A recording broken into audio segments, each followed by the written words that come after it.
बिस्मिल्लाहिर्रहमानिर्रहीम। मेरे प्यारे भाइयों और बहनों, अस्सलामु अलैकुम। आज हम सही बुखारी की हदीस नंबर 123 पढ़ेंगे। हज़रत अबू मूसा अशअरी रज़ियल्लाहु अन्हु से रिवायत है, उन्होंने फरमाया, नबी सल्लल्लाहु अलैहि वसल्लम की खिदमत में एक शख्स आया और पूछने लगा, या रसूल अल्लाह, अल्लाह की राह में लड़ना किसे कहते हैं? क्योंकि हम में से कोई गुस्से की वजह से लड़ता है और कोई गैरत की वजह से जंग करता है। रसूलुल्लाह सल्लल्लाहु अलैहि वसल्लम ने उसकी तरफ अपना सर मुबारक उठाया। अबू मूसा कहते हैं, आपने अपना सर मुबारक इसलिए उठाया था कि वो खड़ा था। फिर आपने फरमाया, जो शख्स इसलिए लड़े कि अल्लाह का बोल बाला हो, तो ऐसी लड़ाई अल्लाह अज़्ज़ व जल की राह में है। हमारी गुफ्तगू के 3 किलीदी नुकात हैं। पहला, जहाद फ़ी सबीलिल्लाह की नीयत और हकीकत। दूसरा, इल्म हासिल करने के आदाब और उसके मवाक़े। तीसरा, अल्लाह के कलिमा को बुलंद करने के सही मानी और इस्लामी क़वानीन की बरतरी। जहाद फ़ी सबीलिल्लाह, नीयत और जज्बा। नबी अकरम सल्लल्लाहु अलैहि वसल्लम से एक सहाबी ने सवाल किया कि एक शख्स जो दुनियावी मालो मता या शोहरत के लिए लड़ता है, उसका क्या हुक्म है? आप सल्लल्लाहु अलैहि वसल्लम ने फरमाया, जिसने लड़ा ताकि अल्लाह का कलिमा बुलंद हो, वो अल्लाह की राह में है। सही बुखारी। यहाँ एक निहायत नाजुक और अहम नुक्ता सामने आता है। मैदान जंग में एक मुसलमान के दिल में कई जज्बात इकट्ठे हो सकते हैं। वो दुश्मन के मजालिम देखकर गुस्से में हो सकता है, अपने भाइयों की शहादत पर उसमें इंतकाम का जज्बा हो सकता है, अपने वतन अहल-ओ-अयाल की हिफाजत की गैरत उसे मैदान में लेकर आई होती है। सवाल ये पैदा होता है कि क्या इन फितरी जज्बात की वजह से उसकी नीयत ख़राब हो जाती है?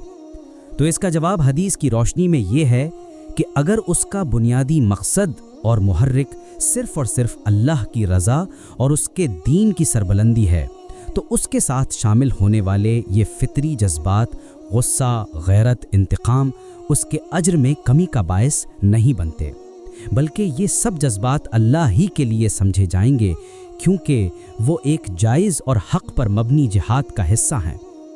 यही जिहाद फ़ी सबीलिल्लाह की हकीकत है, इल्म हासिल करने का मौका और अदब। अब ज़रा गौर कीजिए, ये सवाल किस तरह पूछा गया।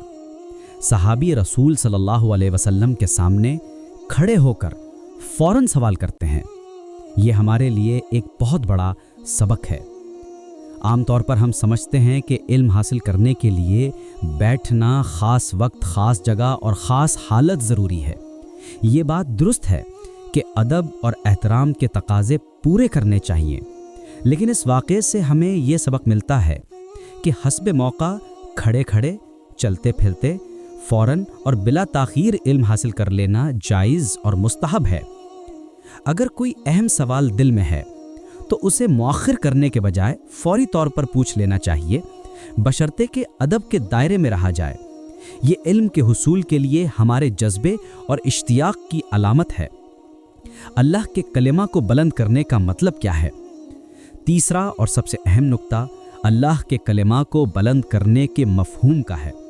अक्सर लोग इसे महज फ़ौजी फ़तह या परचम लहराने तक महदूद समझते हैं, हालांकि इसका दायरा बहुत वसी और गहरा है। अल्लाह के कलिमा को बुलंद करने का मतलब है अल्लाह के दीन, उसके क़वानीन और उसकी शरीयत को अमली तौर पर नाफिज करना। ये क़वानीन और हुदूद इस्लामिक लॉज एंड जुरिस्प्रूडेंस वो हैं जो अल्लाह ताला ने अपने बंदों की दुनिया और आखिरत की भलाई के लिए नाजिल फरमाए हैं। ये क़वानीन किस बुनियाद पर कायम हैं? अदल इंसाफ, हर इंसान के साथ यकसां और मुनसिफाना सलूक, नौए इंसानी की खैरख्वाही, पूरी इंसानियत की फलाह व बहबूद, उनका दीन, उनकी जान, उनका माल, उनकी अक्ल और उनकी नस्ल महफूज बनाना। इसके बरक्स वो तमाम क़वानीन और निज़ाम जो इंसानों के बनाए हुए हैं, अगर वो अल्लाह के बनाए हुए निज़ाम अदल के ताबे नहीं हैं, तो वो नौए इंसान की फलाह के ख़िलाफ़ हैं।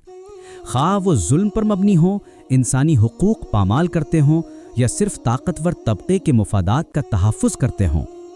अल्लाह ताला हमें इन बातों पर अमल करने की तौफ़ीक़ अता फ़रमाए।